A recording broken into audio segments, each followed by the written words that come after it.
Hoje eu estava me arrumando para vir para o culto. Daí a minha esposa falou assim: pô, você vai de boné pregar hoje? Repita comigo: pessoas comuns com um poder extraordinário. É sobre isso que a gente vai falar nessa noite. Pessoas comuns com um poder extraordinário. Amém? Eu me lembro a primeira vez que me convidaram a ir numa igreja, e eu me lembrei disso agora. Eu fazia faculdade em Campinas e uma pessoa me convidou para ir numa igreja lá. E eu estava recém morando em Campinas, era calouro da faculdade, estava careca e só andava de boné. Desde moleque sempre só andava de boné. E careca, então andava de boné o tempo inteiro. E eu cheguei naquela igreja. Quantos estão aqui pela primeira vez nessa noite? Levanta sua mão. Se você está a primeira vez aqui, você deve estar se sentindo meio estranho, como eu estava a primeira vez que eu fui numa igreja.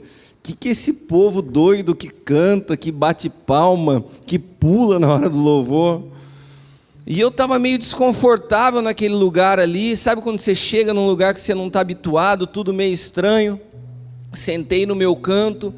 E de repente veio um diácono na minha direção, ninguém me cumprimentou, ninguém me deu um abraço, ninguém me deu um cumprimento assim, me deu a paz do Senhor, mas chegou um cara, bateu a mão nas minhas costas e falou assim: cara, tira esse boné. Foi essa recepção calorosa que eu tive dentro de uma igreja evangélica. Então eu sou um cara que eu consegui vencer o mundo, eu consegui vencer a religião, e eu consegui vencer as dificuldades que às vezes tentam nos afastar da presença de Deus. Porque um dia, a religião tentou provar para você e para mim, que para estar num púlpito, a pessoa que estava aqui, ela era diferente de quem estava sentado. E isso vem de uma tradição de muitos anos, de muitos séculos. A diferenciação de quem está no púlpito. Seja na igreja católica, seja na igreja evangélica, o uso de batina, o uso de terno. Eu sei que quem tem que estar aqui à frente tem que ser diferente. Mas nessa noite o Senhor me falava, e eu vim de propósito mesmo de boné, porque o Senhor me falou, são pessoas comuns que produzem transformação. Qual é a eloquência do discurso de Pedro como um pescador chucro que conseguiu produzir o que ele produziu? O que havia naqueles homens que revolucionaram o mundo? Eram pessoas comuns, como eu e você. Pode ser que você tenha chegado nessa noite, nesse lugar, se perguntando: eu não aguento mais. Eu não aguento mais os problemas da minha vida. Pode ser que você tenha chegado nessa noite aqui, e as situações às vezes já estão durando tanto tempo na sua vida que você falou: Senhor, hoje é a minha última tentativa de alguma coisa. Ou então tira a minha vida.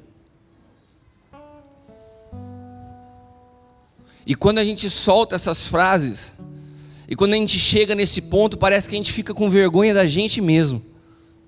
Eu não aguento mais. Daí tem os caras que são mais espirituais, né? E daí fazem umas frases assim para falar quando chega nesse ponto. Eu já tentei de tudo, não me resta mais nada a não ser orar. Essa é a frase mais ridícula que você pode falar. Não me resta mais nada a não ser orar, como se a oração fosse assim: já que não dá para fazer mais nada, vou orar.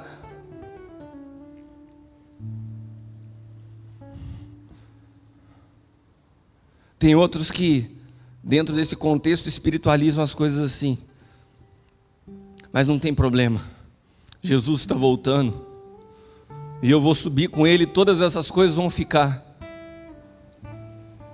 Eu não sei qual é o contexto ou a realidade dos problemas que te assolam e como você reage em meio a cada um deles. Se achando que não dá mais, com vontade de chutar o balde, pensando em tirar a sua vida. Eu não sei se você se esconde atrás de uma religião, como se vinha à igreja simplesmente fosse resolver os teus problemas, e de repente você está vindo a 1, 2, 3 cultos, ou de repente você já faz um ano que está frequentando a igreja e começou a colocar a sua vida na presença de Deus, caminhando direitinho. Você bebia, você não bebe mais, você fumava, você não fuma mais, e de repente os problemas continuam acontecendo, e você fala: o que está adiantando? O que está adiantando tudo isso se parece que a minha vida não muda? Olha para quem está do teu lado e fala assim: bem-vindo ao mundo das pessoas comuns. Nós somos pessoas comuns, sujeitas aos mesmos problemas que os ímpios. Nós passamos por problemas, nós passamos por dificuldades. O Senhor nos disse que no mundo nós teríamos aflições. Somos pessoas comuns. Às vezes a gente corre o risco de achar que porque nos tornamos cristãos nós estamos isentos, imunes dos problemas desse mundo. Como se você fosse blindado e nada pudesse mais chegar na tua vida porque você se tornou um cristão. É como se você recebesse algo sobrenatural que te envolvesse e tudo te protege. E de repente um problema surge, uma perda acontece, uma traição, uma fofoca que se levanta contra a tua vida, uma decepção às vezes dentro da igreja. E daí você fala assim: caramba,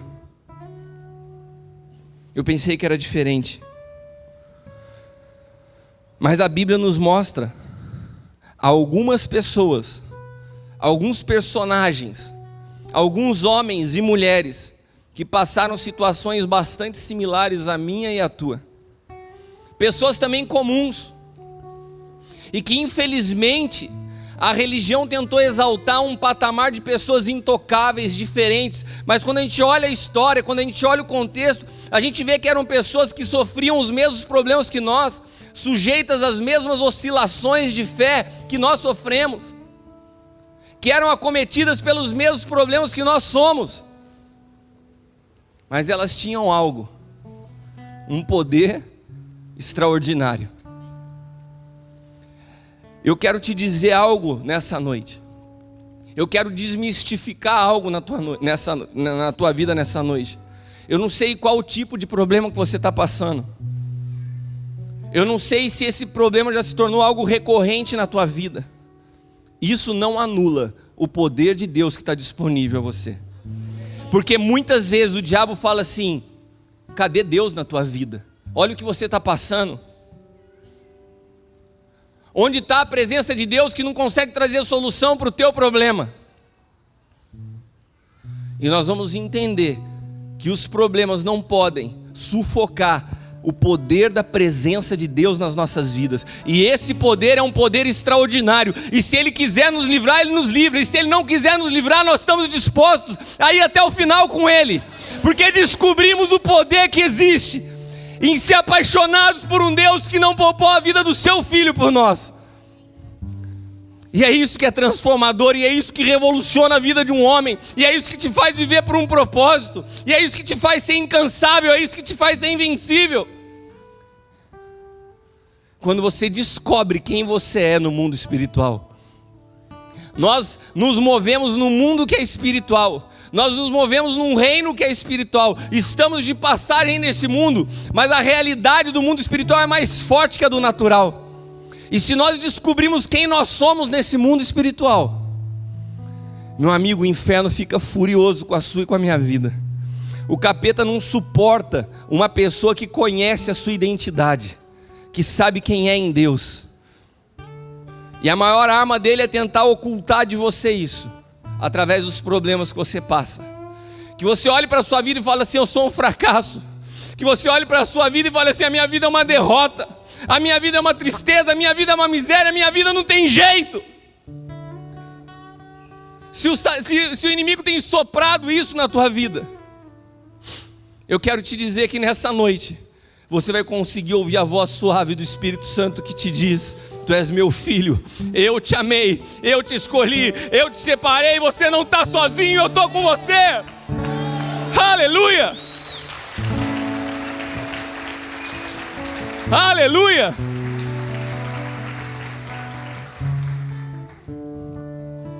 Sabe o que é o tremendo de ter um Pai poderoso? Nós não estamos imunes a problemas, mas Ele nos garante uma coisa: se passares pelas águas, elas não te afogarão. Se passares pelo fogo, Ele não te queimará. Eu sou contigo. Eu sou contigo. Assim te diz o Senhor nessa noite: eu sou contigo. Eu sou contigo, não desista. Não pare, não deixe de crer. Não deixe que as circunstâncias roubem a tua fé, porque eu sou contigo. E ainda que pareça que você é uma pessoa extremamente comum, simples, sem nada de especial, Deus escolheu fazer o poder, a graça, o tesouro da sua riqueza está escondido em vasos de barro como eu e você. E é isso que confunde o inferno. Como que ele ama esse povo? Mas ele nos ama.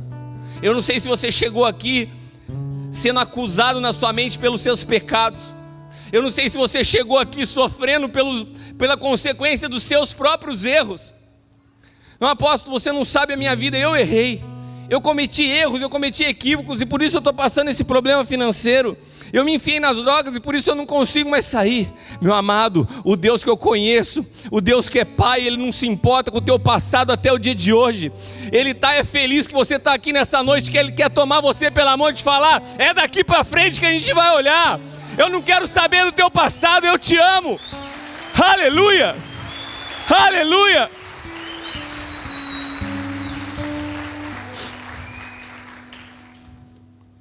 Eu aprendi a viver por causa desse Deus. Ele é a razão da minha vida. Ele é a razão da minha alegria. E o maior prazer que eu tenho é falar dele. Hoje a Renata, minha irmã, me perguntava na hora do almoço: o que você mais gostaria de fazer hoje? Eu falei assim: se eu pudesse passar a minha vida pregando a palavra. Porque a palavra diz que a pregação do Evangelho é loucura para os homens, mas foi através da pregação que Deus resolveu transformar o mundo. Deus poderia transformar o mundo através da ciência, Deus poderia transformar o mundo através da tecnologia, Deus poderia transformar o mundo através da política, mas Deus resolveu transformar o mundo através da pregação do Evangelho. Ou seja, todas as vezes que nós pegamos um microfone, ou todas as vezes que nós compartilhamos com um amigo a palavra de Deus, nós estamos contribuindo para a transformação do mundo. E ainda que pareça algo utópico, ainda que pareça loucura, eu sei que nós vamos ver, eu sei que esse mundo será transformado pelo Evangelho e pela igreja, porque o Senhor disse que as portas do inferno não podem prevalecer contra a igreja. E agindo Ele, não há quem possa impedir, o seu propósito será cumprido. Aleluia. E nós vamos adorar o Senhor com uma música nessa noite que tem uma letra muito forte, muito profunda. É a primeira vez que nós vamos cantar essa música aqui, que nós vamos declarar isso. E eu quero que você comece a prestar atenção, porque uma das chaves nessa noite é você entender o poder da palavra. Então não seja um espectador. Eu acredito que já prepararam a letra da música e eu quero que você acompanhe e declare, confesse, decrete no mundo espiritual. E não se preocupe se a gente errar, se a nota não estiver certa, se o Alan desafinar. Eu não desafino, mas se o Alan desafinar, não se preocupe com isso. Preste atenção no que a gente está decretando no mundo espiritual. Amém? Então vamos nos colocar de pé. Vamos. Aleluia, eu te adoro, Jesus. A tua presença é tão real nesse lugar, nessa noite. Tu és bem-vindo, Espírito Santo. Tu és bem-vindo, Espírito Santo. Nós te adoramos, Senhor. Nós te adoramos, Senhor.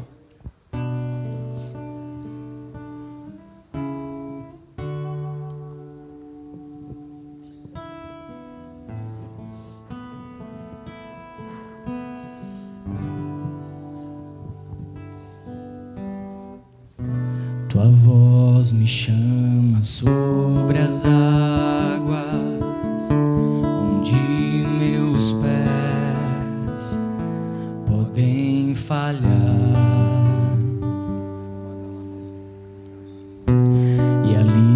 te encontro no mistério, em meio ao mar, confiarei.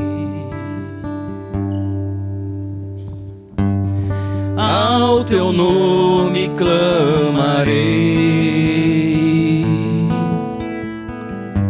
e além das ondas olharei. Se o mar crescer, somente em ti descansarei, pois eu sou teu e tu és meu.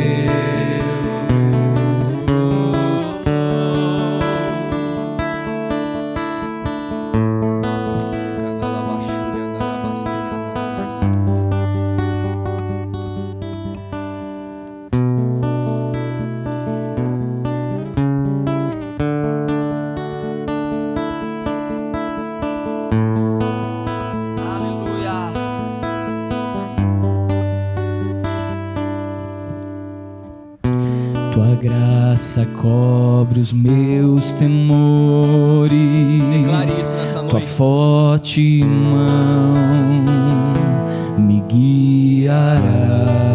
Ele está contigo, meu amado. Se estou cercado pelo medo, tu és fiel, nunca vais falhar. Ao teu nome clamarei, e além das ondas olharei. Se o mar crescer, somente em ti descansarei, pois eu sou teu e tu és meu.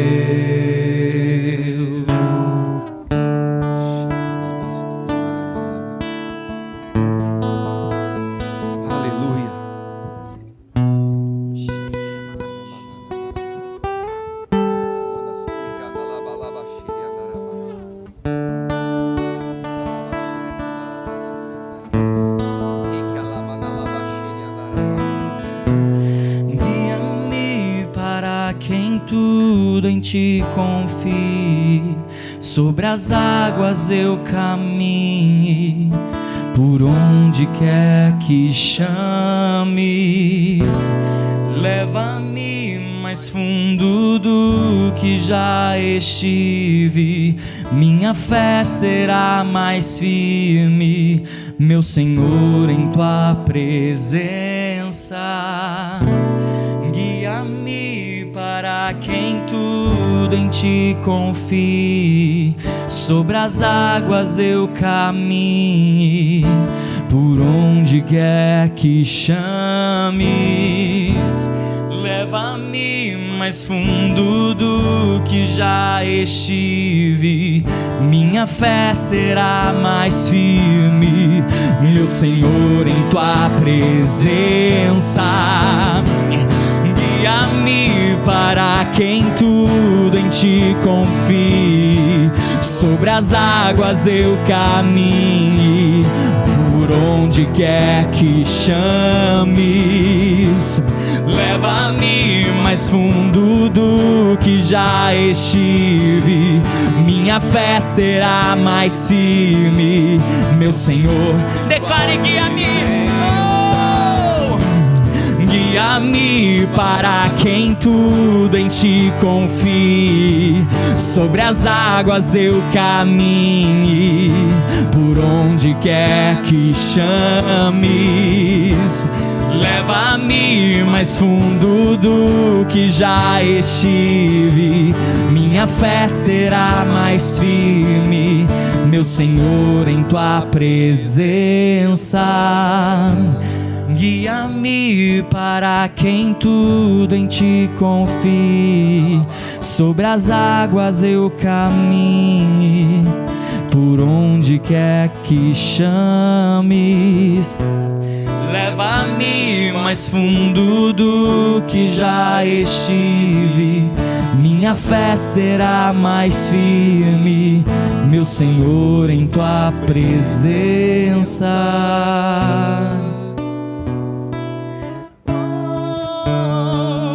Meu Senhor, em tua presença.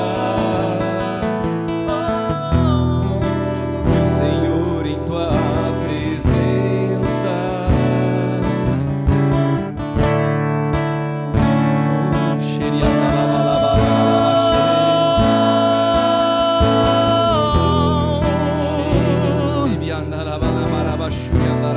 Pode me chamar que eu vou, Senhor. Eu quero ir mais fundo, aonde não tenho pé, Senhor, porque aí sou fortalecido. Aí eu acesso o teu coração, os teus mistérios, Deus, os mistérios do teu reino, Pai. Eu quero ir ao teu encontro, aos teus braços, Deus, aos teus braços, Deus.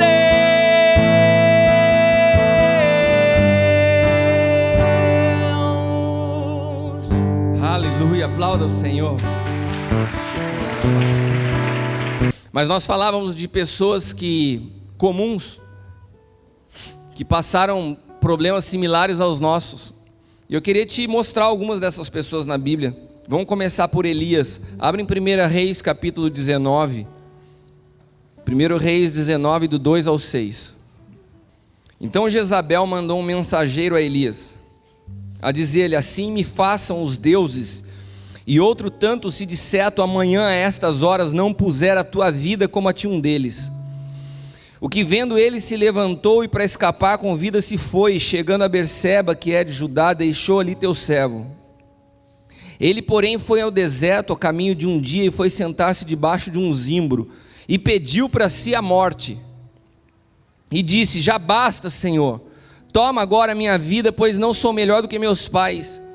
E deitou-se e dormiu debaixo do zimbro, e eis que então um anjo o tocou e lhe disse: levanta-te, come. E olhou, eis que à sua cabeceira estava um pão cozido sobre as brasas, uma botija de água, comeu, bebeu e tornou a deitar-se.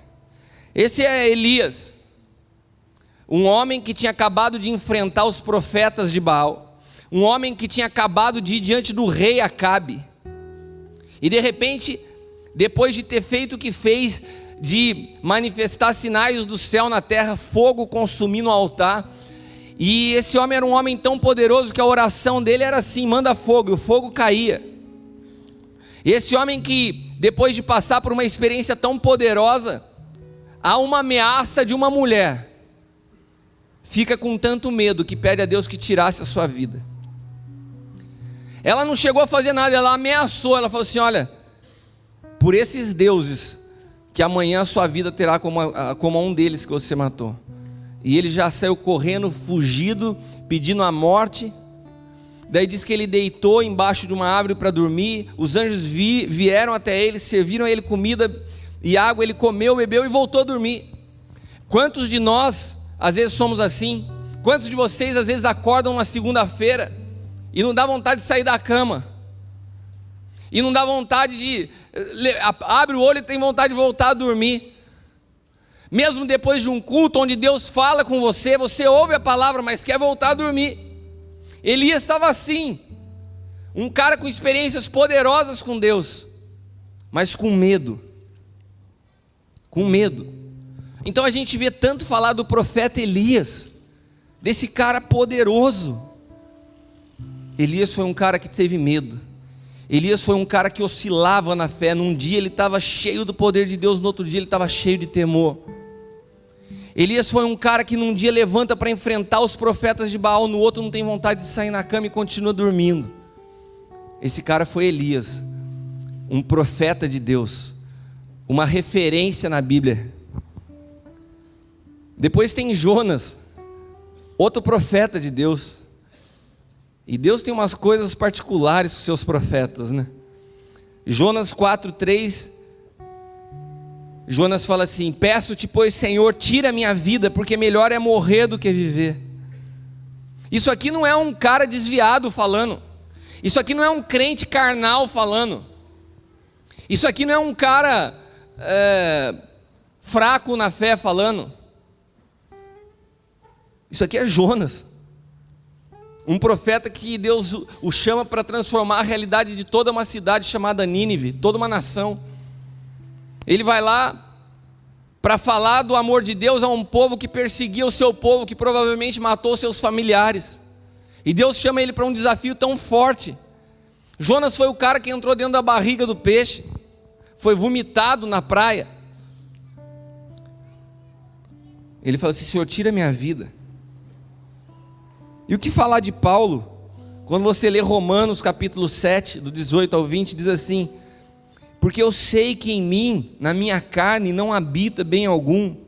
Com efeito, querer está em mim, mas não consigo realizar o bem. Porque não faço o bem que eu quero, mas o mal que eu não quero, esse faço. Se eu faço o que não quero, já não sou eu que faço, mas o pecado que habita em mim. Isso aqui que quem está falando não é um ex-viciado, não é um cara que está num processo de recuperação, que tem os picos, que está bem e cai. Isso aqui é o apóstolo Paulo, o maior escritor do Novo Testamento, um dos maiores apóstolos, que tinha essas oscilações. Homens comuns, como eu e você. Elias, Jonas, Paulo, Moisés, Abraão, Pedro, Tiago, João, homens comuns. É que às vezes a gente começa a ler a Bíblia e coloca esses caras numa galeria de super-heróis. Eles não eram super-heróis, eles eram homens comuns como eu e você. Tinham os mesmos problemas, tinham as mesmas dificuldades, tinham os mesmos temores. A Bíblia fala em Tiago capítulo 5, versículos 17 e 18: Elias era um homem sujeito às mesmas paixões que nós, e orando pediu que não chovesse, e por 3 anos e 6 meses não choveu sobre a terra. E orou outra vez, e o céu deu chuva, e a terra produziu fruto. Sabe o que Tiago está falando? Que Elias era esse cara que tinha essa oscilação no humor, essa oscilação na fé, um cara frágil emocionalmente, mas esse cara orou e por 3 anos e 6 meses não choveu sobre a face da terra. E esse cara voltou a orar e a chuva caiu a pedido da sua oração. Sabe o que eu quero te dizer? Se esse cara frágil emocionalmente tinha o poder de orar e a chuva parar, nós, com as mesmas dificuldades, com as mesmas limitações, temos que entender o poder da oração que está sobre as nossas vidas. Quando nós oramos, o céu tem que escutar, o mundo espiritual tem que obedecer. E não importa que o diabo fale para você, você é instável emocionalmente, você é frágil emocionalmente, você responde para ele. Elias também era, e os céus tinham que obedecê-lo. Eu posso ser instável emocionalmente, mas eu não me movo no poder que está na minha capacidade. Eu me movo pelo poder daquele que habita em mim. E é isso que faz a diferença. E é isso que produz transformação. O que a gente precisa entender é que pessoas comuns, essas pessoas comuns foram sonhadas por Deus. Cada um de nós somos a manifestação de Deus sobre a face da terra. E pessoas comuns que muitas vezes se distanciaram da realidade espiritual por causa do pecado. Quando Deus criou Adão, Adão era um cara que não tinha essas instabilidades, porque o pecado ainda não tinha vindo. Ele tinha comunhão total com Deus. Ele não tinha os conflitos e as guerras que nós atravessamos. Mas ele deixou algo entrar no coração dele, que o afastou de uma realidade espiritual. E ele começou a viver naturalmente. E assim como Adão, o erro que nós não podemos cometer é de, sabendo que somos pessoas espirituais, nascidas de novo, queremos conduzir as nossas vidas de forma natural. Daí nós teremos problemas. E isso ocorreu na queda. E ocorreu na queda através da serpente. Gênesis 3, 14 e 15 diz assim: Então o Senhor Deus disse à serpente: porquanto fizeste isto, maldita será mais que toda fera, mais do que todos os animais do campo. Sobre o teu ventre andarás, pó comerás todos os dias da tua vida. Porém, inimizade entre ti e a mulher, entre a tua semente e a sua semente, e esta te ferirá a cabeça, e tu lhe ferirás o calcanhar. Deus tinha estabelecido e tinha criado todas as coisas sobre a face da terra através do poder da palavra. Repita comigo: Deus criou as coisas que se veem através do que não se vê. Tudo que se vê foi criado a partir da palavra. Amém? Deus criou todas as coisas a partir da palavra, que é algo que você não pode ver. E quando Deus fez isso, Ele estabeleceu um fundamento sobre essa terra. Deus estabeleceu um fundamento sobre esse mundo. Esse mundo estava sustentado pela palavra. E Ele então entrega o governo desse mundo ao homem.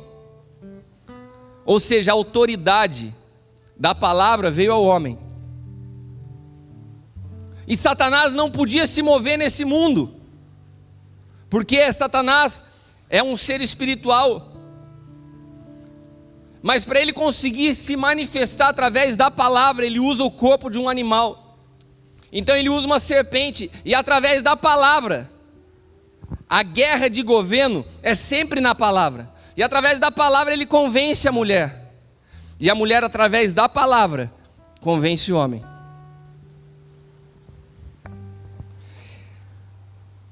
E o que eu olho nesse período sobre a face da terra, qual era o maior milagre? Qual foi o maior milagre que Deus fez nesse momento?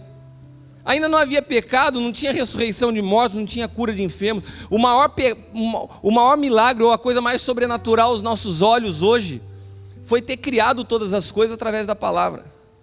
A criação é algo extraordinário. Então Deus estabelece o governo desse mundo através da palavra. E sabe quem participa dessa criação? E sabe quem é a pessoa ativa dessa criação? E sabe quem é a pessoa que na verdade está realizando tudo isso em Deus? O próprio Jesus, presente em Gênesis. Quando você lê João capítulo 1, queria que você abrisse a sua Bíblia, João do 1 ao 4.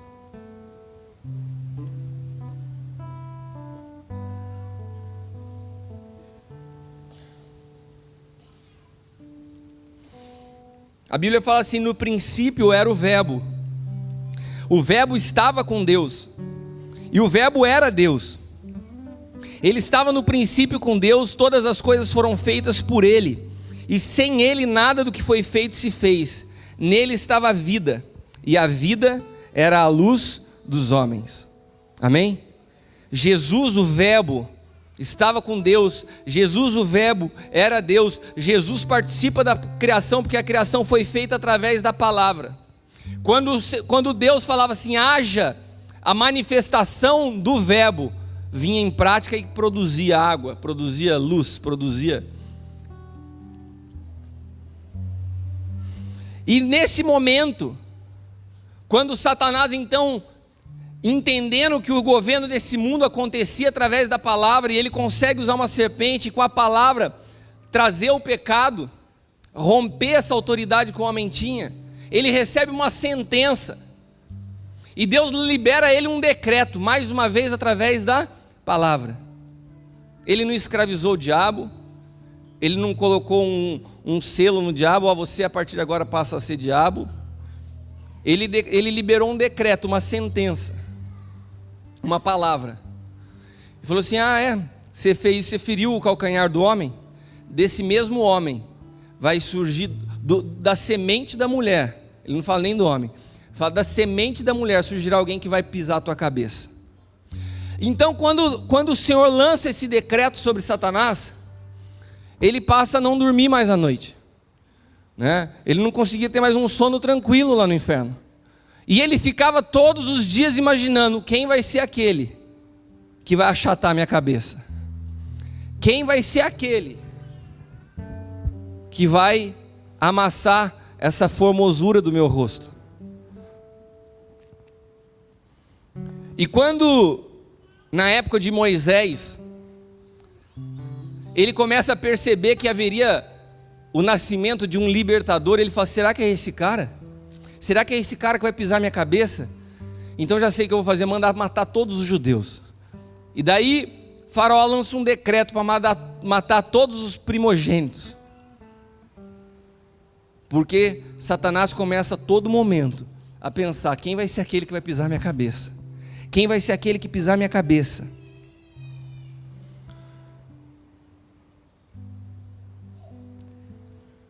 Depois, quando Jesus está para nascer, a mesma coisa, o diabo assustado, ele ouve um zum zum zum no céu, ele tenta bisbilhotar, ele não consegue entender direito, ele vai pescando as coisas no ar e fala assim: eu acho que agora está para nascer. Daí o Herodes vem e manda matar todas as crianças. E daí ele fica na dúvida: será que eu consegui matar ou não consegui matar? Matei ou não matei? Eu preciso cancelar essa palavra. Eu preciso desfazer esse decreto que está sobre a minha vida. João capítulo 1, versículo 14, diz assim: e o verbo se fez carne e habitou entre nós. E vimos a sua glória como a glória do unigênito do Pai, cheio de graça e verdade. Sabe o que Deus faz? Deus faz realmente com que o Cristo, que o Messias viesse através da semente da mulher, mas Ele faz com que o Messias viesse através de uma semente divina. Então era um óvulo, ou era um ventre, melhor dizendo, era um ventre de uma mulher, mas uma semente divina. Não foi José que engravidou Maria, mas Deus coloca então uma semente divina. O verbo que estava lá no princípio se faz carne e passa a habitar no ventre de Maria. Esse foi o grande mistério que Deus coloca, o seu próprio filho se manifestando dentro do ventre de uma mulher. Por que Ele fez isso? Porque Jesus, Ele nasce como homem, 100% homem. E essa palavra fala de homens comuns, pessoas comuns com poder extraordinário. Eu quero te dizer que Jesus veio a esse mundo como um homem comum. Isso pode te chocar, mas Ele era 100% homem. Se Elias era um homem sujeito às paixões, como nós, Jesus também era, mas a diferença é que Jesus não pecou. É por isso que a Bíblia chama Jesus de segundo Adão. O primeiro Adão foi feito alma vivente, o segundo Adão foi feito espírito vivificante. Quando a Bíblia chama Jesus de segundo Adão, ela está falando assim: ele era 100% homem. Ele era uma pessoa comum. Jesus era um ser humano comum, concebido sem pecado, mas comum. O primeiro Adão foi gerado pela palavra. Preste atenção nisso. O primeiro Adão foi gerado pela palavra: façamos o homem. O segundo Adão também foi gerado pela palavra: o verbo se fez carne. O primeiro Adão pecou. O segundo Adão não pecou, venceu o pecado. O primeiro Adão entregou o reino a Satanás. O segundo Adão tomou o reino de volta. Mas tudo isso como um homem comum. Entenda isso, porque ele veio como uma primícia, ele veio como um modelo, ele veio como um referencial para mostrar que aquilo que ele fez é possível para mim e para você, porque ele fez como homem, não como Deus. A Bíblia diz que ele não usurpou ser igual a Deus, mas se esvaziou, tomou a forma de servo, sendo obediente até a morte, morte de cruz. Jesus era tão comum, mas tão comum, que mesmo quando ele cresceu, Satanás ainda tinha dúvida: será que é ele o Filho de Deus? Será que eu consegui matar junto com os primogênitos lá através de Herodes, ou será que ele está vivo? Então, depois que Jesus vai iniciar, depois do batismo, o seu ministério, e ele vai ao deserto e Satanás vai ao encontro dele, Satanás fala assim: se tu és o Filho de Deus, Por que Satanás fala para ele, se tu és o Filho de Deus? Porque havia em Satanás uma dúvida. Será que é esse que vai pisar minha cabeça ou não é? Será que eu estou tratando com o Messias ou não estou? E daí Jesus responde para ele, eu sou o Filho de Deus? Não. Jesus falou, você está com dúvida? Você vai ficar com dúvida até a hora que eu pisar a tua cabeça. Ué, Lucas 4, 3, 4 diz assim, disse-lhe o diabo, se tu és o Filho de Deus, diz a essa pedra que se transforme em pão. E Jesus respondeu dizendo, está escrito. Repita comigo a palavra. A palavra. Desde o princípio em Gênesis. Não, isso não precisa repetir. Desde o princípio em Gênesis. Esse mundo é governado através da palavra. Presta atenção no diálogo do diabo com Jesus. Se tu és o Filho de Deus, transforma esse pão em pedra. Essa pedra em pão. Pão em pedra também seria um milagre, mas o negócio era o contrário. Se tu és o Filho de Deus, diz a essa pedra que se transforma em pão. Jesus respondeu, está escrito, nem só de pão viverá o homem, mas de toda a palavra de Deus. Fala para quem está ao teu lado, a palavra. A palavra de Deus. Sabe o que a gente precisa entender? Que mesmo sendo pessoas comuns, mesmo tendo limitações, sofrimentos, mesmo tendo problemas, nós temos algo dentro de nós que é a chave para a transformação do mundo. É a palavra revelada. Quando você tem a revelação da palavra, você pode transformar as circunstâncias. Quando você tem a revelação da palavra, não tem nada que possa te deter. A revelação da palavra. A revelação da palavra é o que te faz uma pessoa com um poder extraordinário. Agora, se você é um crente, se você é um evangélico, se você é um católico, se você é um religioso, se você é qualquer coisa nesse mundo, mas não tem revelação da palavra, não existe poder nenhum em você.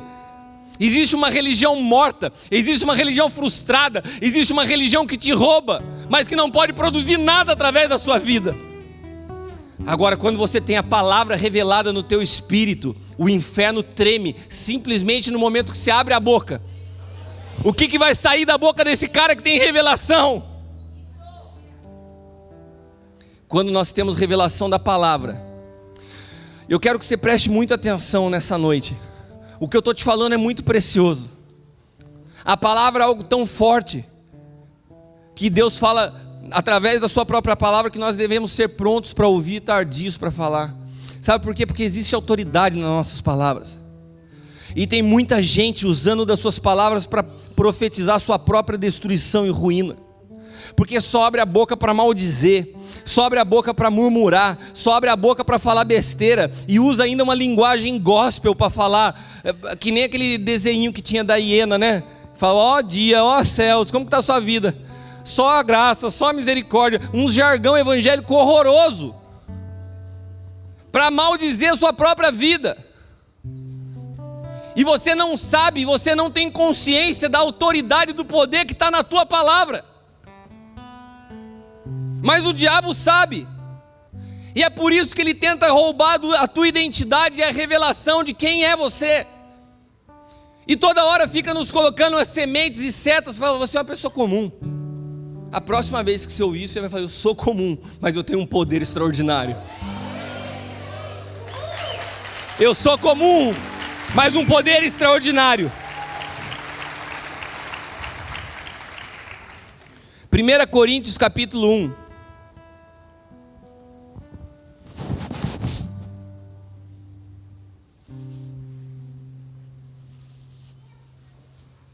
Primeira Coríntios 1, 21 ao 23. Visto como na sabedoria de Deus, o mundo pela sua sabedoria não conheceu a Deus, então aprove a Deus salvar. Meu amado, olha isso aqui e preste atenção.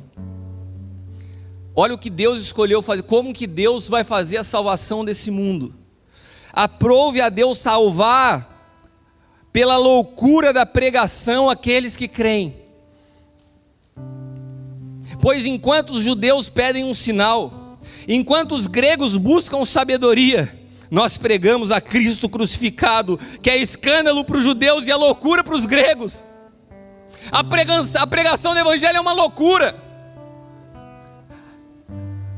O pensamento grego, que é o que hoje está instalado nas universidades e que é o que a raiz do humanismo, que é o que faz os intelectuais se transformarem em pessoas que são ateus e não creem em nada. A origem é esse pensamento grego que acha loucura a pregação. E a Bíblia fala, os gregos acham que é loucura a pregação. Os judeus continuam esperando um sinal. Mas nós temos a revelação da palavra e pregamos a Cristo crucificado. É loucura para uns, é loucura para outros. Mas nós sabemos que é através da palavra que Deus salvará o mundo.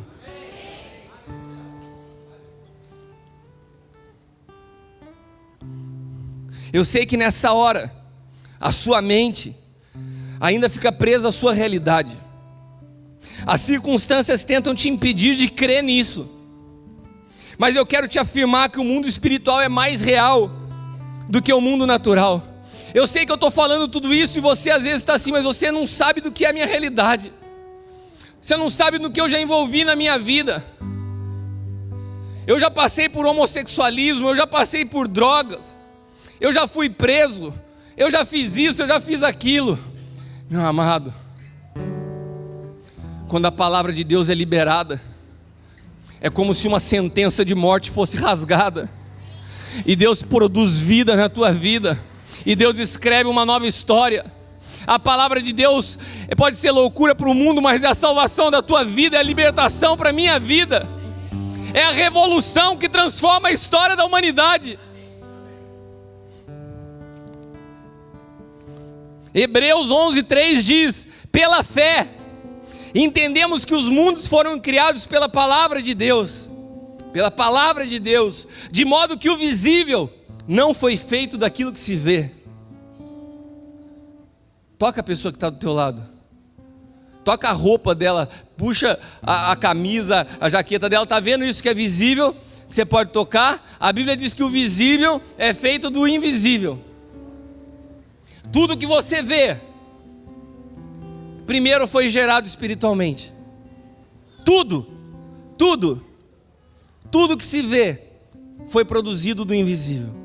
Se você não tiver uma visão espiritual, você nunca vai entender as coisas naturais, porque a raiz das coisas naturais, todas as coisas naturais têm uma raiz espiritual. Amém? O reino de Deus não é natural. João 18:36 diz, respondeu Jesus, o meu reino não é deste mundo. Se o meu reino fosse deste mundo, pelejariam os meus servos para que eu não fosse entregue aos judeus. Entretanto, o meu reino não é daqui. O reino de Deus não é natural. E por isso nós temos que entender que nós vencemos nesse mundo não é naturalmente. Nós manifestamos o reino de Deus, o reino dos céus na terra. Nós trazemos à existência as coisas que não existem.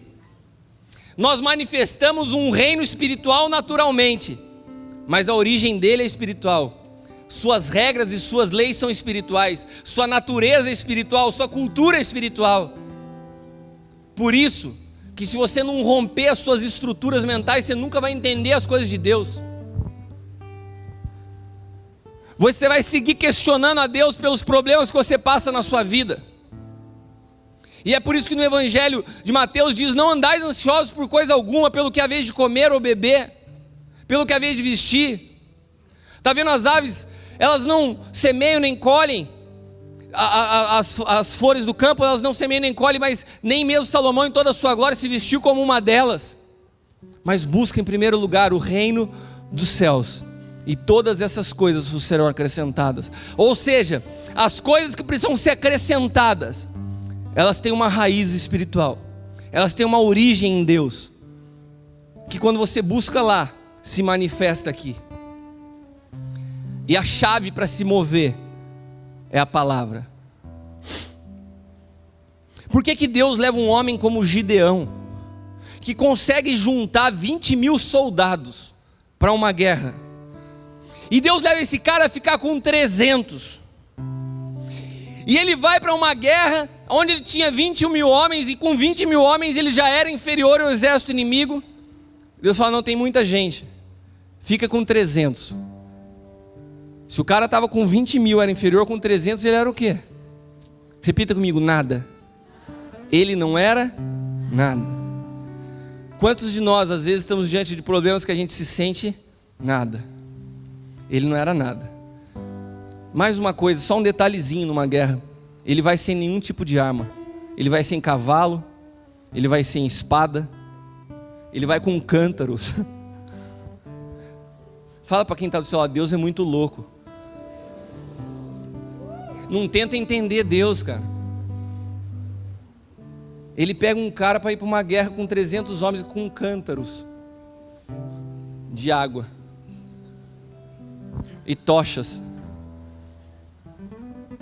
Por que Deus, quando vê o exército dos filisteus se colocar diante do exército daquela nação que Deus chamou para ser luz para as nações, o seu povo, os seus escolhidos, a nação de Israel, e se levanta um filisteu afrontando a Deus, um gigante guerreiro, Deus não podia ter levantado e dado poder a qualquer um daquele exército e falar, vai lá meu amigo, você vai derrotar. Mas Deus faz uma coisa mais louca, porque Deus é doido. E ele pega um menininho chamado Davi com estilingue na mão, cara. E sem arma, sem nada, e o carinha vai lá e arrebenta o gigante. Por que Deus, quando Ele manda Jesus, não faz Jesus nascer num palácio, não faz Jesus vir como filho de rei? Jesus nasceu como filho de carpinteiro ainda numa manjedoura.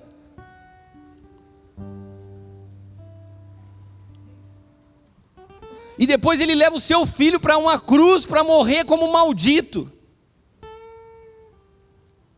Sabe por que a gente olha todas essas coisas e parecem loucuras? Porque eu estou contando elas numa perspectiva natural. Daí a gente olha e fala assim, nossa, é mesmo. Agora vamos falar, eu vou contar essas mesmas histórias para vocês espiritualmente. Gideão, ele foi com 300, porque com Deus você sempre é maioria.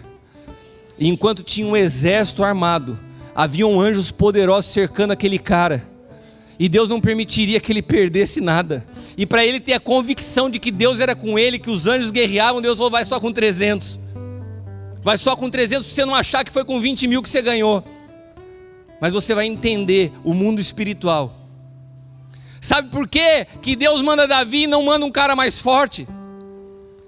Porque Deus se move espiritualmente. Davi tinha um coração preparado para a vitória. E para Deus o coração de Davi era muito superior do que as espadas e as armas de todo um exército. Nós não vencemos esse mundo naturalmente, meu amado. Você não vence as suas dificuldades financeiras com uma conta recheada no banco, com um bom emprego. Você vence quando o seu coração entender que é um por todos, quando o seu coração entender que é melhor dar do que receber. As coisas de Deus são loucuras para esse mundo. A matemática de Deus não funciona nesse mundo, porque para esse mundo você tem que acumular, e com Deus quanto mais você dá, mais você recebe. As coisas espirituais não podem se explicar naturalmente. E eu falei de Gideão e falei de Davi e de Jesus. Por que ele nasce como filho de um carpinteiro? Por que ele vai à cruz? Porque Jesus era um referencial, era um exemplo de que Deus se manifestaria através de homens comuns, mas manifestaria um poder extraordinário. Ele era uma pessoa mais comum do que eu e você. Mas a morte não conseguiu detê-lo numa cruz, e não há nada que possa deter você cheio do poder de Deus. Aleluia! Aleluia! Aleluia!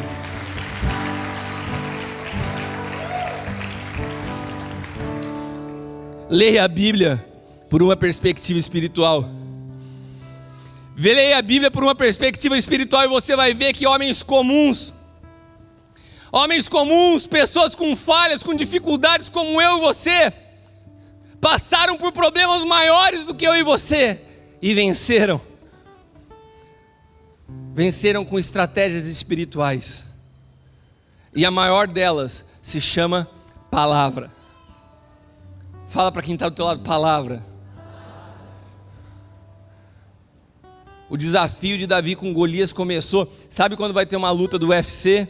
Que os caras vão na pesagem, ficam olhando para a cara do outro assim, e falam, vou te arrebentar, tal. A luta de Davi e Golias começou antes. Davi falou assim: vou quebrar esse gigante. Já matei leão, já matei urso, vou matar. Daí o gigante soltou outra também. E foi para Twitter, Facebook, todas as mídias publicaram. O gigante falou, o Golias falou de Davi. Esse moleque tá pensando que eu sou um cachorro, vou dar hoje a cabeça dele para as aves de rapina. As palavras foram sendo liberadas. E Davi não se intimidou. E Davi ouviu isso de um gigante. Falou assim: cara, você está frito na minha mão. Como que você reage quando o mundo te ameaça? Como você reage quando as pessoas te amaldiçoam? Como você reage quando você é injustiçado? Como você reage quando você é alvo de fofoca?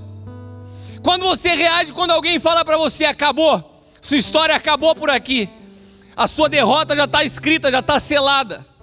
Quando você reage quando alguém fala assim: você faliu, você quebrou, não tem mais jeito. Como você reage quando fala assim: você é um fracassado, você não vai conseguir se recuperar, o seu destino está fadado ao fracasso, seu pai era drogado, seu pai era alcoólatra, você também vai ser.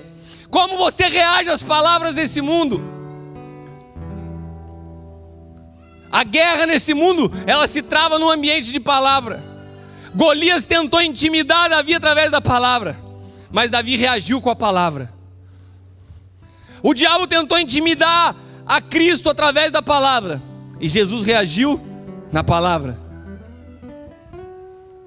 Abra sua Bíblia em Efésios capítulo 3.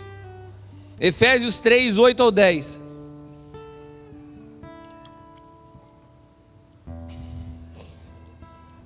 Paulo, escrevendo aos Efésios, diz assim: a mim, o mínimo ou o menor de todos os santos, me foi dado esta graça de anunciar entre os gentios, por meio do Evangelho, as riquezas incompreensíveis de Cristo. Demonstrar a todos qual seja a comunhão do mistério, que desde os séculos esteve oculto em Deus, que tudo criou por meio de Jesus Cristo, para que agora, repita comigo, pela igreja, fala de novo, pela igreja, a multiforme sabedoria de Deus seja conhecida dos principados e potestades nos céus. Sabe o que Paulo está falando? Que aquilo que ficou oculto por séculos no mundo espiritual, aquilo que o diabo ficou buscando por anos, quem seria aquele que iria ferir sua cabeça? Deus revelou ao mundo espiritual as potestades e principados através da igreja.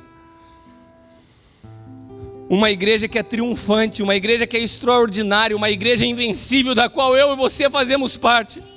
Nós somos a igreja, nós somos o corpo de Cristo, e a palavra diz que Deus escolheu manifestar todas as seus mistérios e riquezas através de nós, aos principados e potestades.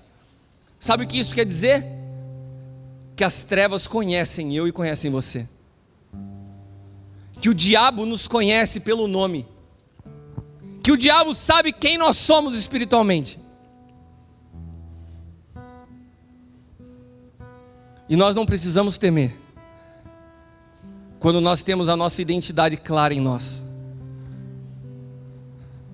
O que nos faz pessoas com poder extraordinário. E se você quiser escrever isso, e se você quiser postar isso, e se você quiser anotar isso, colocar na cabeceira da sua cama quando você acordar amanhã, você faz isso.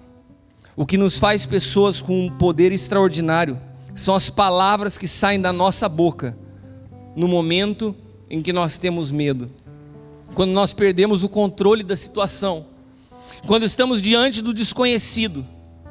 Se nós falarmos pelo Espírito, nós estamos decretando o nosso destino em Cristo. E se falarmos pela carne, agiremos como pessoas realmente comuns. Eu vou repetir isso para você. O que te faz uma pessoa com um poder extraordinário são as palavras que saem da tua boca nos momentos que você está diante do desconhecido, nos momentos que você está diante de situações que te trazem medo, nos momentos em que você está diante de situação de dor, que você perde o controle. Se você libera palavras pelo Espírito, você está decretando o teu destino em Cristo. Se você libera palavras pela carne, você está criando um cenário de problema para a tua vida, e você vai agir como uma pessoa comum. Você sabe por que tem muito crente vivendo como derrotado? E eu não estou falando aqui de derrota natural, porque todos nós passamos desertos na vida, mas eu estou falando daquele que só murmura, que só reclama, que está sempre cabisbaixo, que não consegue entender os propósitos de Deus na vida. É porque muitas vezes essas pessoas decretam o seu próprio destino através de palavras comuns, sem entendimento do que estão falando. Qual foi a diferença de Josué e Calebe diante dos outros 10 espias? Qual foi a diferença? Eles viram a mesma coisa, eles foram para o mesmo lugar, eles tiveram as mesmas experiências, foram discipulados pelo mesmo pai, foram ensinados, passaram as mesmas provas, viram os mesmos milagres, estavam diante da mesma situação, só que 2 decretaram uma palavra movidos pelo Espírito, e 10 falaram pela sua natureza. Diante dos problemas que você tem enfrentado, o que tem saído da tua boca? Me fala o que tem saído da tua boca e eu vou te falar quanto tempo você vai ficar nesse problema. Aqueles homens tinham uma viagem de alguns dias do Egito para a Terra Prometida e passaram-se 40 anos, porque as palavras que saíram daquela boca, da boca deles, eram palavras de murmuração. Eles nem bem tinham saído, quando chegaram diante do mar já falaram: Moisés, pô, você tirou a gente para vir morrer aqui? Não, pera aí, cara, aguarda e vê o que o senhor vai fazer. Vamos lá. Puf, a água se abre, os caras viram isso. Depois volta, o exército inimigo vem, a água fecha, mata todo mundo. Daí diz que Miriam dançou, os caras celebraram, o maior pagodão. Daí passou 2 minutos, os caras andando, pô, já estamos 3 dias andando, não tem água. Começa a murmuração de novo. Estamos com fome, murmuração de novo. O que sai da tua boca, meu amado? Na hora que os problemas vêm na sua vida. Josué e Calebe passaram tudo isso. E eu creio que quando essas pessoas murmuravam por água, murmuravam por comida, Josué e Calebe não murmuravam. Porque senão eles não tinham chegado vivo na Terra Prometida. O que tem saído da tua boca? Entenda. Esses dias eu estava discipulando um amigo meu, um pastor amigo meu. Eu falei: meu amado, você quer ter autoridade na tua palavra? Fale menos. Tem pessoas que falam muito, e por falar muito, se perdem nas suas próprias palavras. Quando eu fiz um curso de pós-graduação, uma das matérias que eu mais gostei foi a de negociação. E eu gostei tanto que depois eu fui fazer um outro curso lá no Sul, foi até eu e o Thiago, só sobre negociação. E um dos grandes segredos da negociação é você ficar quieto. Tem grandes negociações que se ganham ou se conseguem o melhor resultado simplesmente por você ficar quieto e deixar outra pessoa falar. E como eu vejo pessoas se perdendo através da palavra. Tem pessoas que vêm se aconselhar, a gente não consegue nem abrir a boca para dar uma opinião. Fala. Parece que vai se engasgar nas palavras. Nessa noite entenda que quando você fala pouco, quando você pensa para falar, a sua palavra sai como uma bomba nas trevas. Agora quando você fala muito, é como se você fosse perdendo o poder da sua munição. Fala tanta bobeira, que nem as pessoas, nem o mundo espiritual entendem quando você está falando verdade ou quando você está falando mentira. Quando você está falando sério, quando você crê no que você está falando ou quando você está falando da boca para fora. Você já viu pessoas que discutem em relacionamento, marido e mulher? E daí o cara fala um montão de besteira, ou a mulher fala, xinga o marido, fala: não aguento, não suporto, mas... Daí no outro dia fala assim: ai, você viu o que você falou? Não, nem lembro o que eu falei. Me perdoa, foi tudo da boca para fora. Quantos já viram pessoas assim? Eu conheço um monte de gente assim. Falei tudo da boca para fora. Você pode brincar de falar, o diabo não brinca de ouvir. E como a palavra é o sistema de governo que rege esse mundo, ele fica esperando aquilo que vai sair da sua boca. Ele fica na expectativa daquilo que vai sair da sua boca, porque cada palavra da sua boca pode ser uma legalidade para ele agir contra você. ou pode ser um decreto para destruir a vida dele na sua vida. Tem pessoas que perguntam assim: por que o diabo está agindo na minha vida nessa área? Por que o diabo está interferindo no meu casamento? Ué, quantas vezes você amaldiçoou o teu casamento? Quantas vezes você amaldiçoou tua esposa? Quantas vezes você reclamou, falou que seu marido não aguenta mais o seu marido? Ah, não, mas eu falei da boca para fora. Meu amado, a palavra é o elemento que Deus estabeleceu para criar todas as coisas, e Ele estabeleceu o governo desse mundo através da palavra. A palavra é o que nos faz ter um poder extraordinário. Você sabe por que por muitos anos o ministério profético ficou oculto da igreja? Porque o diabo tentou roubar a maior arma que a igreja tem sobre a face da terra, que é o poder de decretar, que é o poder de profetizar, que é o poder de liberar uma palavra, e transformou o ministério profético naqueles reteté espiritual, de neguinho ficar rodopiando, aê varão, a tua vitória vai chegar. E as profecias eram tudo isso. Eis que te digo, é tempo de cantar, chegou. A tua varoa está lá. Ei, babá. Eu tenho uma preguiça desse meio evangélico.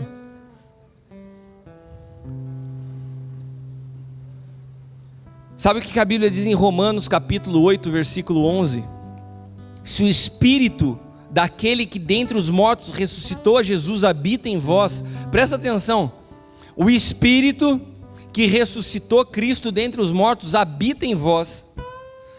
Vou repetir de novo. Se o Espírito daquele que dentre os mortos ressuscitou a Jesus habita em vós, aquele que dentre os mortos ressuscitou a Cristo também vivificará os corpos mortais, pelo seu Espírito que em vós habita. Sabe o que quer dizer? O mesmo Espírito que ressuscitou Cristo dentre os mortos é o Espírito que habita em mim e você. Olha para quem está do teu lado e fala assim: estou fraco. Fraco eu. O Espírito que ressuscitou Cristo dentre os mortos habita em mim. Você sabe qual é a diferença? Ele habita em mim e eu sei que Ele habita em você. A diferença é quando eu falo movido por esse Espírito, ou eu falo movido pela minha alma. É isso que faz diferença na minha vida. É isso que faz da minha vida um poder extraordinário se manifestar ou não. Porque esse Espírito habita em mim. Mas eu posso falar por Ele, ou posso falar pela minha alma. Quando você abre a sua boca, você fala espiritualmente ou você fala naturalmente? Quando você olha as circunstâncias à sua volta e você abre a sua boca, você fala naturalmente ou espiritualmente? Você profetiza ou você reage com medo às situações? Gente, isso é tremendo. Isso é poderoso demais. Eu creio nesse poder que habita em nós. Eu creio que o que nos falta para transformar o mundo é alinhar o nosso discurso dentro e fora da igreja. Só falta isso. E é por isso que eu tenho tanta convicção que nós vamos transformar o mundo. Porque o dia que a igreja acordar para isso, acabou. Acabou, o inferno já está falido, já está decretada a derrota dele. Deus só está esperando a gente despertar para isso. Porque aqui a gente canta, a gente levanta a mão, glória a Deus, tu és o rei e nada pode mudar. Chega na segunda-feira, o que sai da nossa boca é outra coisa. Chega na segunda-feira, a gente amaldiçoa a pessoa que estava sentada do nosso lado. Chega na segunda-feira, você está julgando, você está acusando, você está fofocando, você está maldizendo. O nosso discurso tem que estar alinhado. Tem pessoas que sentam aqui para ouvir e amanhã estão fazendo rodinha para criticar. A gente precisa aprender a ter um amor não fingido. Sabe, quando eu estava vendo essa música com o Alan hoje, para tocar essa noite, eu entrei na internet e tem várias versões dela, várias pessoas cantando, e um montão de crente comentando embaixo. Mas eu tenho arrepio de ver crente fazendo comentário. Uma menina novinha lá também cantou essa música numa versão no YouTube. Daí tem um cara que escreve assim embaixo: até que tá legalzinho, mas você desafinou e a métrica da canção. Eu falei: meu, você é o Deus agora? Ela estava cantando para você? Ela estava desafinado, que a métrica... Sabe? Então, é uma mentalidade tão religiosa. A maneira que as pessoas nos analisam e nos julgam é tão religioso. Eu posso estar falando uma palavra aqui que esteja revolucionando a sua vida, mas se uma palavra sair fora do negocinho, mas ele falou. Aprenda a reter o que é bom. Aquilo que for bom, tudo que você ouvir hoje que for bom, você crê que foi o Espírito Santo que falou. O que for ruim, fui eu que falei, você despreza. A gente tem que aprender a entender e a amar um ao outro. Como igreja, ter um discurso alinhado. Sabe, hoje, quando eu estava preparando essa palavra, Deus me falou algo que eu até já postei hoje no Twitter. Nenhuma circunstância pode nos vencer. Nenhuma circunstância pode nos vencer. Mas as nossas reações em meio às circunstâncias podem produzir derrotas. Nenhuma circunstância pode te vencer. O que você está passando hoje na sua vida não pode te destruir. O que você está enfrentando hoje não pode te derrotar. O problema que você está enfrentando hoje no teu casamento, o problema que você está enfrentando hoje na tua empresa, o problema que você está enfrentando na tua saúde não pode te destruir. Mas a tua reação em meio a esse problema pode produzir derrota na sua vida. A gente não pode aqui dentro adorar a Deus e lá fora atacar, acusar, maldizer. Mesmo quando fomos injustiçados, mesmo quando fomos acusados, oprimidos, difamados, quando nós entendemos a cultura do reino de Deus, quando nós realmente deixarmos com que a nossa mente se transforme numa mente apostólica, a gente rompe com a preocupação do eu. A gente entende que toda pessoa que se dispõe a ser pioneiro, porque o apóstolo é alguém que é pioneiro, que vai à frente, precisa pagar um preço por isso. Amém? O que vocês dispersaram? Presta atenção aqui. Eu quero que vocês leiam comigo Hebreus 11, do 36 ao 39.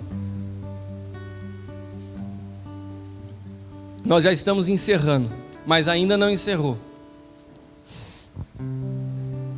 Você já foi em restaurante que às vezes está servindo a comida, daí o cara deixa aquela sobremesa especial para o final? Tem gente que vem no culto, pega um pedaço da entrada e vai embora, não pega a sobremesa especial, não tem problema. Se eu sei que Deus conquistou tudo para mim, eu quero tudo. E é por isso que tem gente que vive sempre no nível mais raso do que Deus pode dar.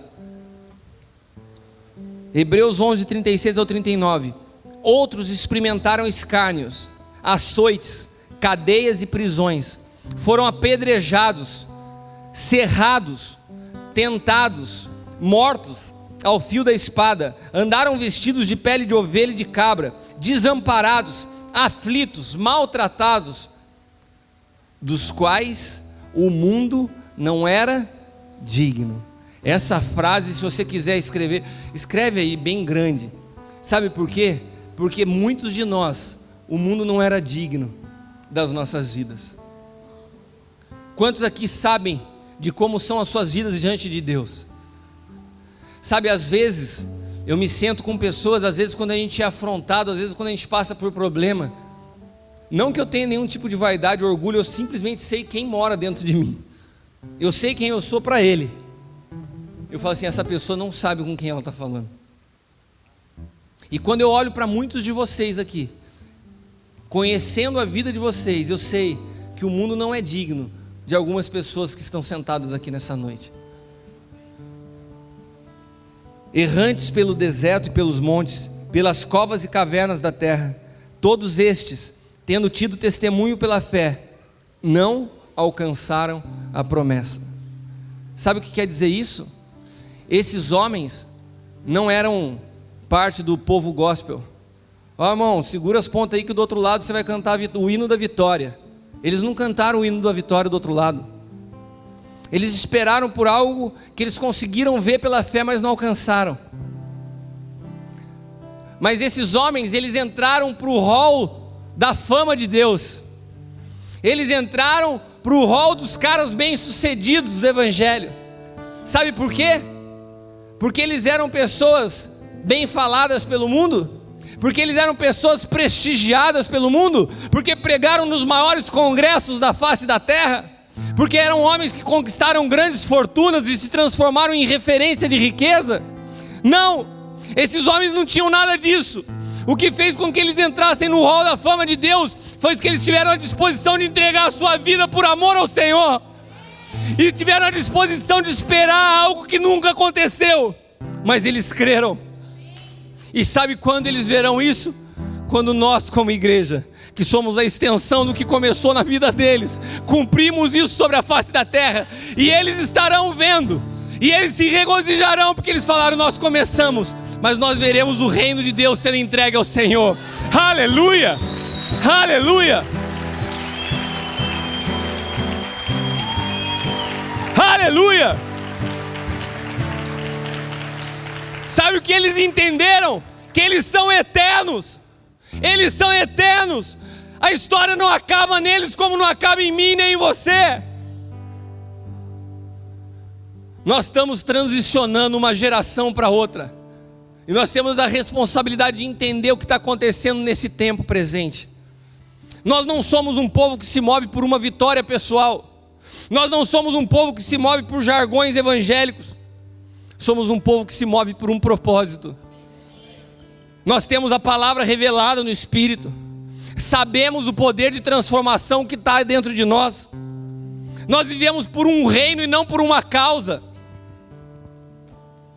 É a mesma coisa que fez com que aqueles pescadores, agricultores, homens comuns, homens simples, impactassem o mundo, ao ponto de 2000 anos depois, eles continuarem sendo um exemplo para nós. Quantas igrejas nessa hora no Brasil estão falando sobre a vida de Pedro? Um pescador inculto, simples. Até hoje está sendo falado sobre ele. Um homem comum, com um poder extraordinário. Carregava um poder extraordinário dentro de um vaso de barro, para que a excelência seja sempre de Deus e não dos homens. E eu quero ler um último texto com vocês, 2 Coríntios 4. O último texto para a gente encerrar. E eu queria que você prestasse bastante atenção.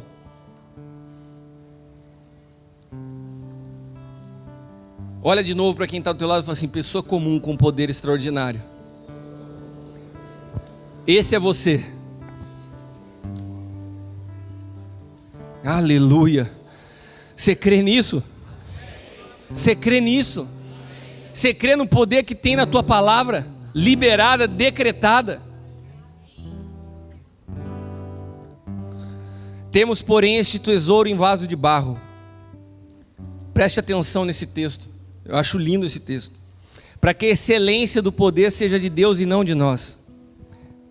Em tudo nós somos atribulados, mas não angustiados, perplexos, mas não desanimados, perseguidos, mas não desamparados, abatidos, mas não destruídos, trazendo sempre por toda parte a mortificação do Senhor Jesus no nosso corpo, para que a vida de Jesus se manifeste também nos nossos corpos. E assim nós que vivemos, estamos sempre entregues à morte por amor de Jesus, para que a vida de Jesus se manifeste também na nossa carne mortal, de maneira que em nós opera a morte, mas em vós a vida. Temos, portanto, o mesmo espírito de fé, como está escrito: cri, e por isso falei. Nós cremos também, e por isso também falamos, sabendo que o que ressuscitou o Senhor Jesus, também nos ressuscitará por Jesus, e nos apresentará convosco. Porque tudo isto é por amor de vós, para que a graça multiplicada por meio de muitos faça abundar a ação de graças para a glória de Deus.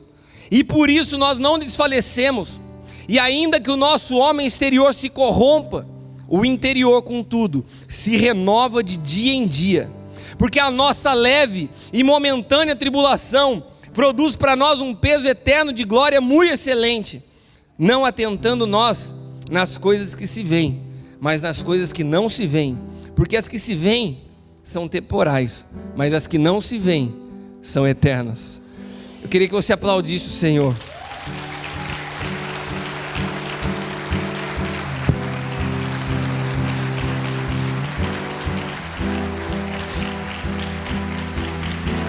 Aleluia, aleluia,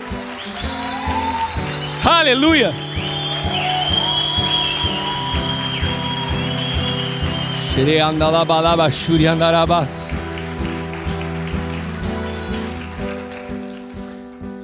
Quando você olha uma pessoa e você admira essa pessoa, você atenta por aquilo que você vê ou pelo que você não vê?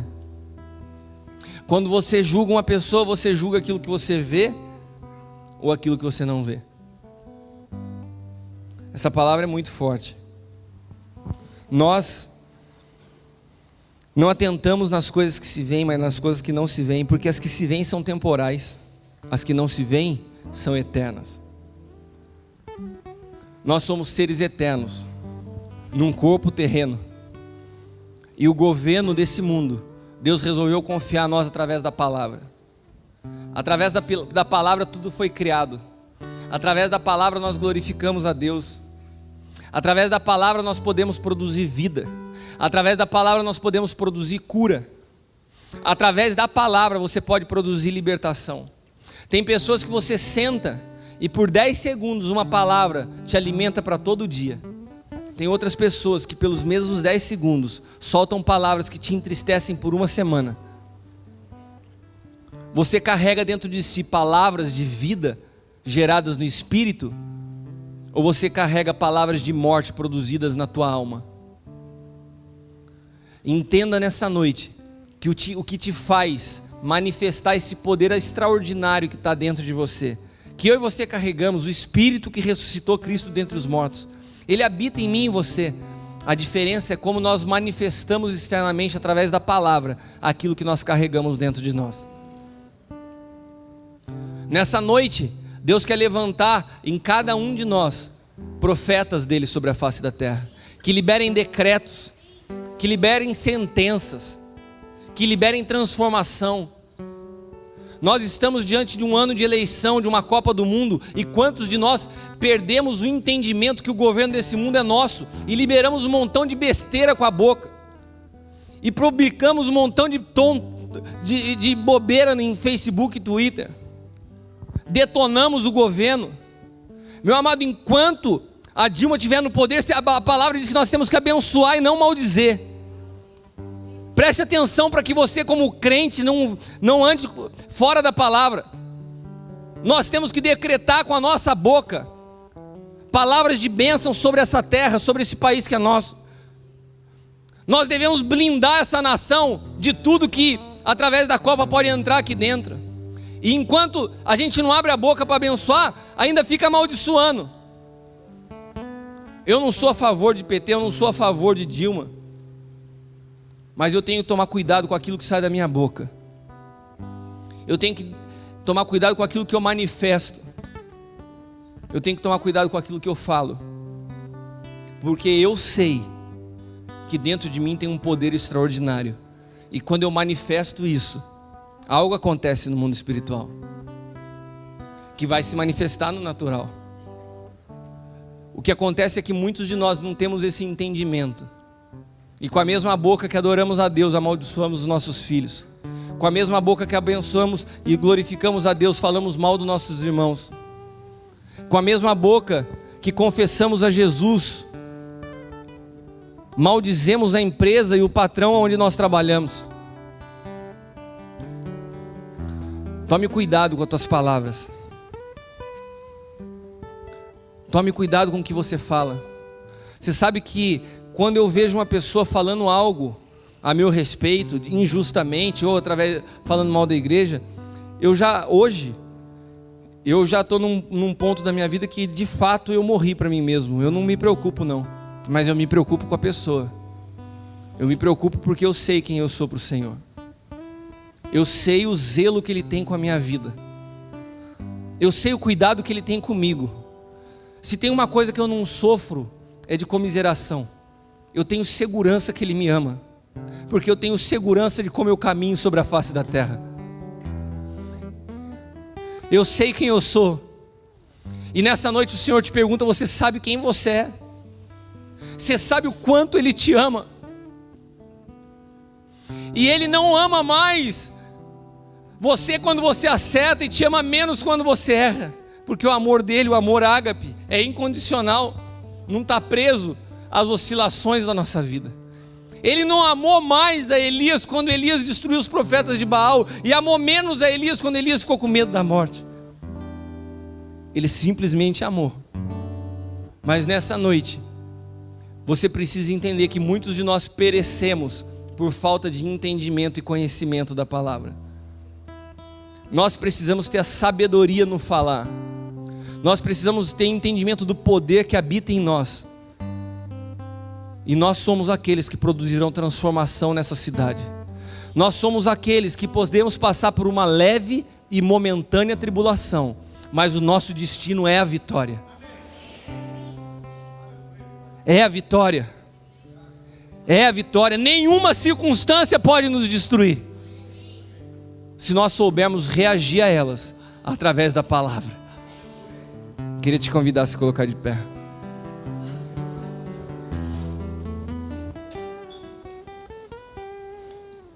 Pessoas comuns, com poder extraordinário.